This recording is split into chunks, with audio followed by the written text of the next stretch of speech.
तो दोस्तों, कैसे हैं आप लोग?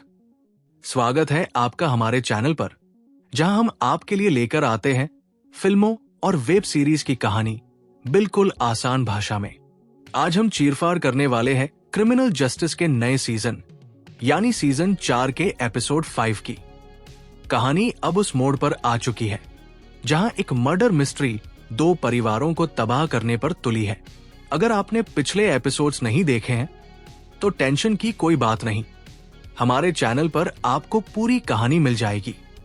लिंक डिस्क्रिप्शन में है, जाकर जरूर देख लेना।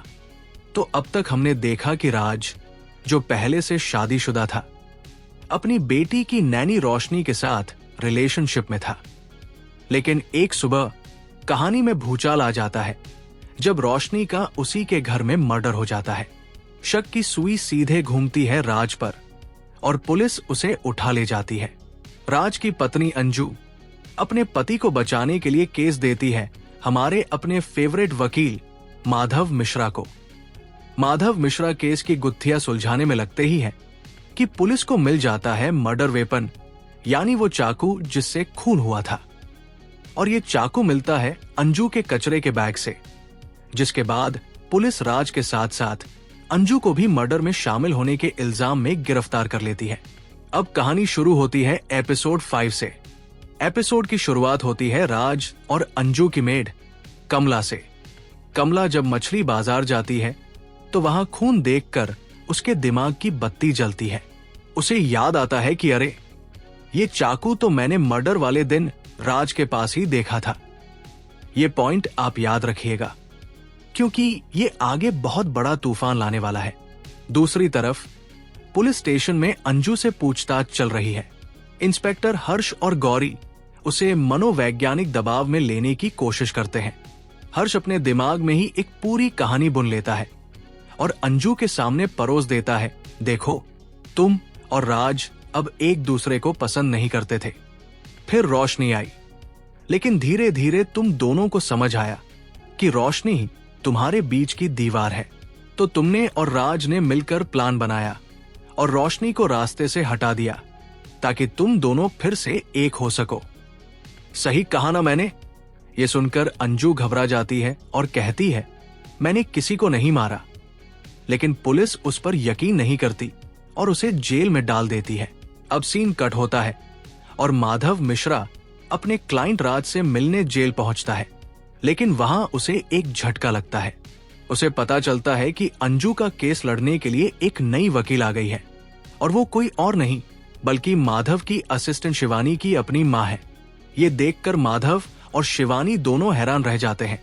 शिवानी की मां अंजू को समझाती है, देखो, अगर तुम राज को बचाने के चक्कर में पड़ी तो खुद बुरी तरह फंस जाओगी। हमें पहले तुम्हें यहां से निकालना होगा, तभी तुम अपनी बेटी ईरा के पास जा पाओगी। अंजू अपनी बेटी का सोचकर इस बात के लिए मान जाती है। इधर माधव राज को वार्निंग देता है, सावधान हो जाओ। अंजू की वकील अब पूरी कोशिश करेगी कि उसे बेगुनाह साबित करके सारा इल्जाम तुम्हारे मत्थे मढ़ दिया जाए। उसी रात इंस्पेक्टर हर्ष जेल में राज से अकेले में मिलता है और उसे इमोशनली मैनिपुलेट करने की कोशिश करता है ताकि वो कोर्ट में अपना गुनाह कबूल कर ले और ये केस यही खत्म हो जाए। और अब आता है कोर्ट की हियरिंग का दिन। कोर्टरूम का माहौल एकदम गर्म है। जज राज से पूछते हैं, क्या तुम अपना गुनाह कबूल करते हो? राज कुछ देर सोचता है और फिर कहता है, मैंने कुछ नहीं किया जज साहब। अंजू भी साफ इनकार कर देती है। अब असली कानूनी जंग शुरू होती है।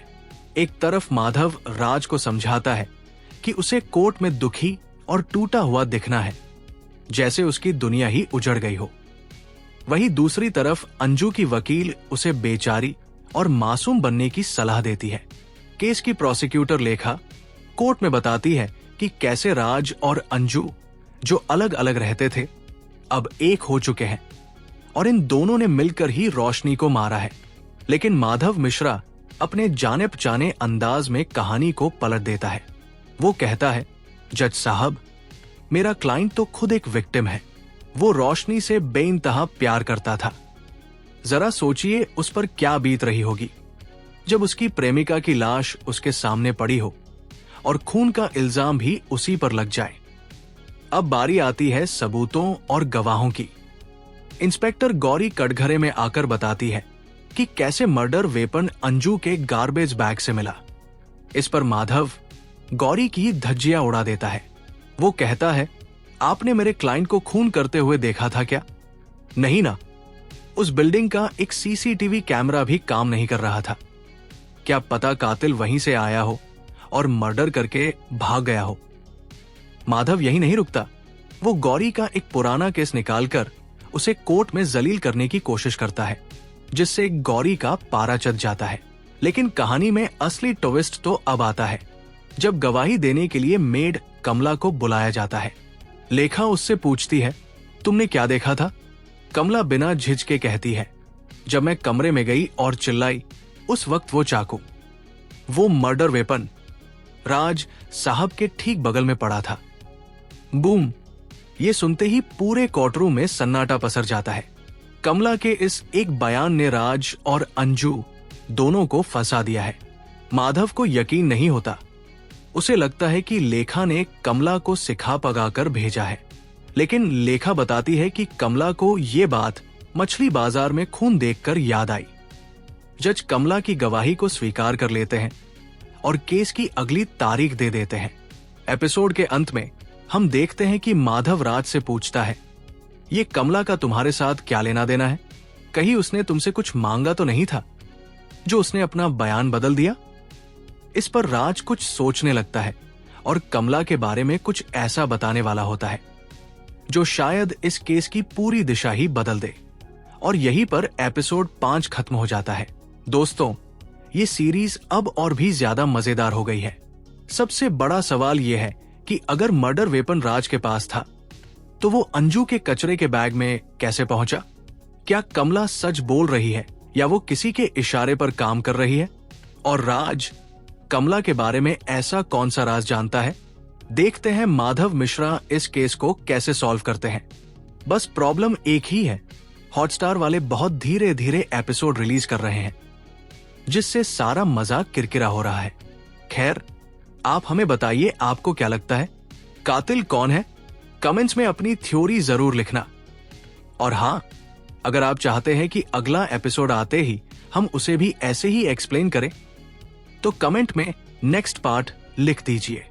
और अगर हाल ही में आई कोई और कमाल की सीरीज या मूवी की एक्सप्लेनेशन चाहते हैं, तो स्क्रीन पर आ रहे इस वीडियो पर क्लिक कीजिए। तब तक के लिए वीडियो को लाइक करें, चैनल को सब्सक्राइब करें और मिलते हैं अगली कहानी में।